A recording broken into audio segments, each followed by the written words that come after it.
Olá e sejam muito bem-vindos a mais uma análise. É bem comum a gente pensar que a nossa mente funciona como um relógio, né?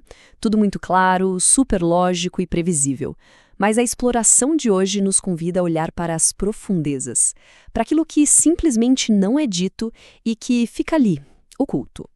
Vamos desvendar como a abordagem psicodinâmica e os verdadeiros gigantes da psicologia enxergavam a dor humana não como uma falha aleatória, mas sim como um mapa incrivelmente complexo da nossa mente inconsciente. Para começar, vamos direto a uma pergunta fundamental, uma daquelas que guia absolutamente toda essa linha de raciocínio. Quando a gente enfrenta uma angústia persistente, uma crise de ansiedade ou até um comportamento que se repete sem parar, a tendência natural é tentar apagar isso o mais rápido possível, como se fosse um bug no sistema, sabe? A grande provocação que a abordagem psicodinâmica nos traz é: será mesmo que a dor psicológica é só um erro que precisa ser deletado ou tem algo muito mais profundo aí?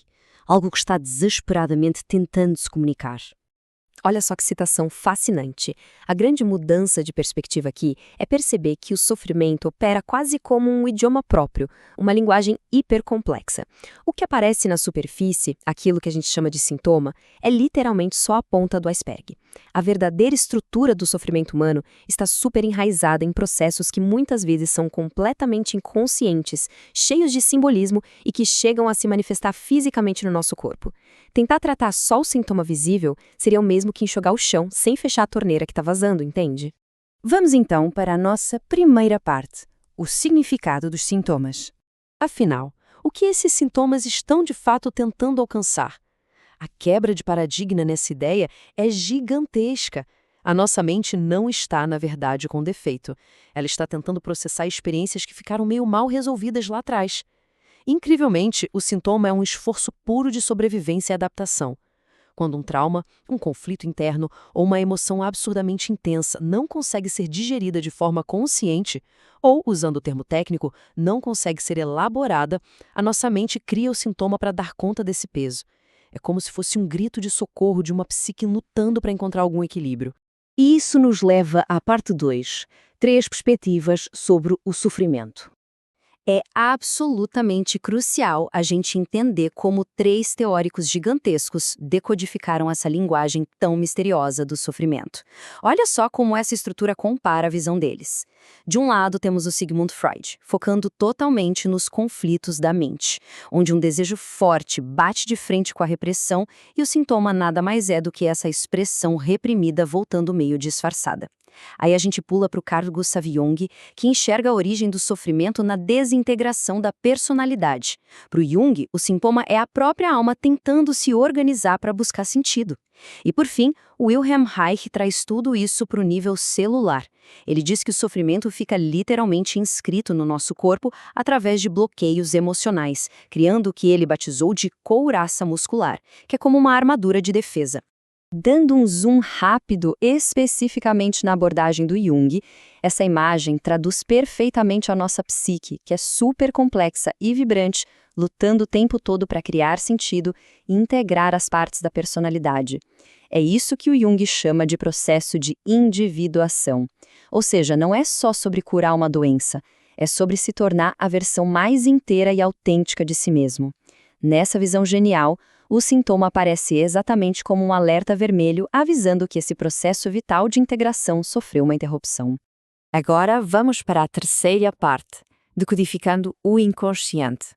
Com toda essa teoria estabelecida, o próximo passo lógico é perguntar: o que rola de verdade lá dentro da sala de terapia?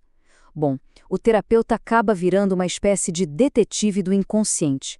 O trabalho exige uma escuta muito profunda, que vai bem além das palavras que estão sendo ditas em voz alta.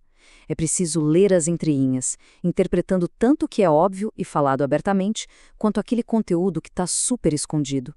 A ideia é identificar os padrões que o paciente repete e ajudar a mente a finalmente digerir ou elaborar aquilo que estava bloqueando o caminho. E para puxar todos esses conflitos ocultos para a luz do dia, existe um kit de ferramentas fantástico. Tem a associação livre, que é quando a fala rola solta sem nenhum filtro ou censura. Tem a famosa análise de sonhos, para tentar captar a expressão simbólica mais pura que vem lá do inconsciente. A gente não pode esquecer da transferência, onde a própria relação entre o terapeuta e o paciente vira material de análise. E, honrando aquela visão do Reich, rola também a observação das tensões e bloqueios direto na postura do corpo. É literalmente um raio-x completo da nossa experiência emocional. Seguindo adiante, chegamos à parte 4. Críticas e limitações. É super importante a gente manter os pés no chão e olhar com objetividade para as fronteiras práticas dessa abordagem toda. Como qualquer modelo terapêutico, a psicodinâmica tem seus limites, claro. O choque de realidade aqui é assumir que provocar uma mudança estrutural tão profunda na mente leva bastante tempo. Se a urgência é só silenciar rápido um sintoma para voltar a trabalhar amanhã de manhã, essa linha de tratamento apresenta um desafio real porque não é o foco dela. Fora que essas transformações são super subjetivas, o que torna difícil medir o sucesso num gráfico. E convenhamos, essa ênfase gigante no passado às vezes acaba deixando as emergências do nosso dia a dia um pouquinho em segundo plano. O que nos leva à nossa quinta e última parte, transformando o sofrimento. Reconhecer e aceitar aqueles limites nos leva direto à maior recompensa dessa jornada inteira. A grande lição que fica é que a cura verdadeira não é sobre tapar o sol com a peneira, é sobre tornar consciente aquilo que era inconsciente, quebrando de verdade aqueles ciclos de repetição que nos prendem.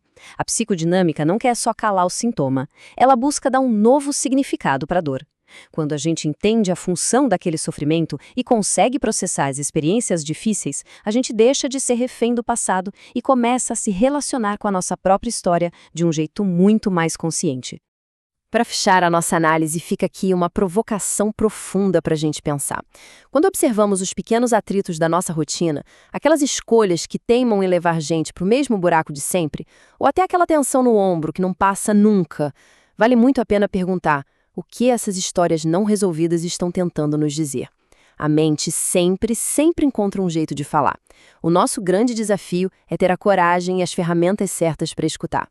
Muito obrigado por acompanhar essa análise e até a próxima.